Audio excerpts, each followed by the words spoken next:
Ah, how I faint when I of thee do write, knowing a better spirit doth use your name, and in the praise thereof spends all his might to make me tongue-tied, speaking of your fame. But since your worth, wide as the ocean is, the humble of the proudest sail doth bear, my saucy bark, inferior far to his, on your broad main doth wilfully appear.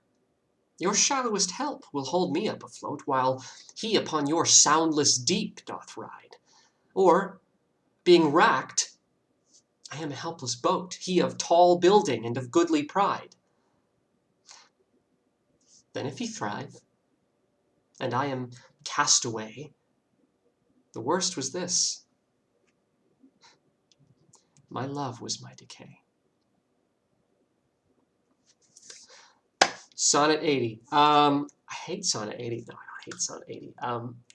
I don't like sonnets like Sonnet 80. There have been a few of these in the past that use self-deprecation in contrast with Shakespeare and some other, contrasting each other, in both being infatuated by the fair youth. So Shakespeare is essentially in this sonnet talking about how unworthy he is, in contrast to these other poets that are also praising the fair youth for these wonderful, you know, traits that the fair youth has, beauty, whatever. And I hate that. I really do. I find it extremely juvenile and not the spirit of love. I feel like there are a lot of Shakespearean sonnets that come off really genuine and heartfelt, and I don't feel that with these ones where he is essentially saying, it's frustrating because he's doing two things. He's being self-deprecating, but also kind of jabbing at these other poets, like the naval metaphors in this sonnet have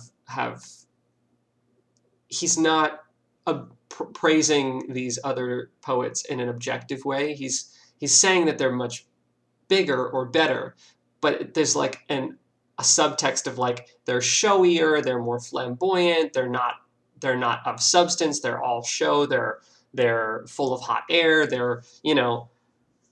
and that like is doubly frustrating to me because it's like, okay, you're already saying I'm not worth this thing, which if you're framing it in terms of like affection or love for someone, that's a huge turnoff to be like, I'm telling you that I'm not worth your attention.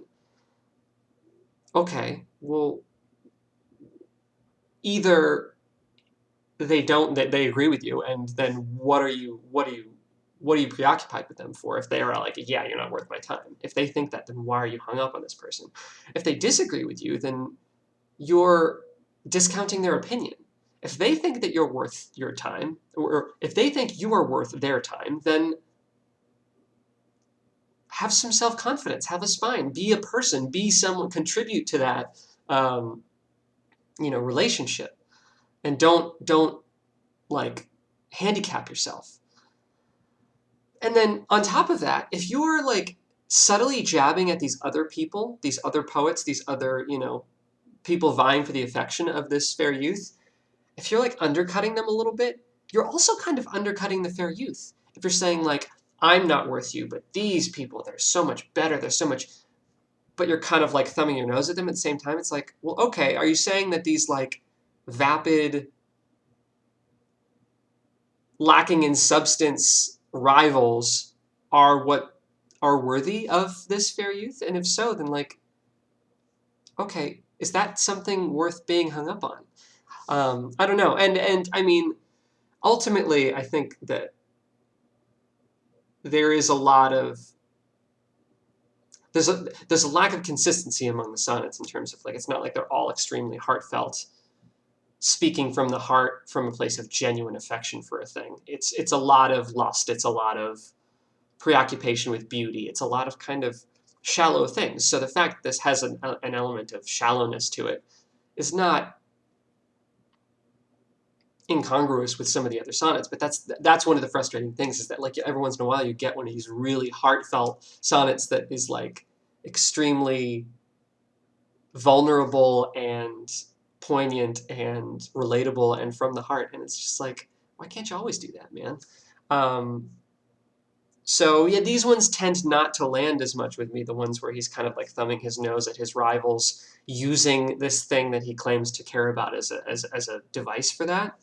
um, because it's like, who the fuck are you kidding, Shakespeare? You think you're hot shit, man. Don't lie about it, because like, that's just disingenuous to say that you're worthless, and you know that you're losing sleep over, oh, these other poets are so much better. No, you're not, Shakespeare. Shut up.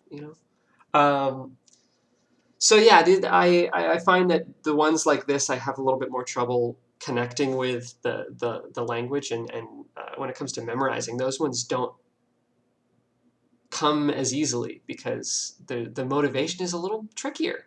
Um, so yeah, so that was Sonnet 80. That was I think we're in this phase. There's a number of these, the rival poets. So there's gonna be more of these before you move into like the Dark Lady sonnets and some of the later like upper hundreds, or I guess mid hundreds. But yeah, that was Sonnet 80. Before I go, I just want to plug something real quick. I did a podcast this week. I was on a podcast that's about an improv group that I was a part of in high school. It's called the Milkmen. I will link it in the comments of this video. It was an absolute blast to do, and it kind of brought me back to a memorable time in high school for me. I did improv there for a year. I took an improv class when I was a senior, and this was like the first year that there was a group that did shows when I was a senior. Like the first real year that it was active doing shows like that. So it's still going strong, like over 10 years later. And so it was really cool to talk about that and hear about how it's really grown into this big thing, and certainly relevant to, and helps to inform, and likewise benefits from working on theater, working on performance in any kind.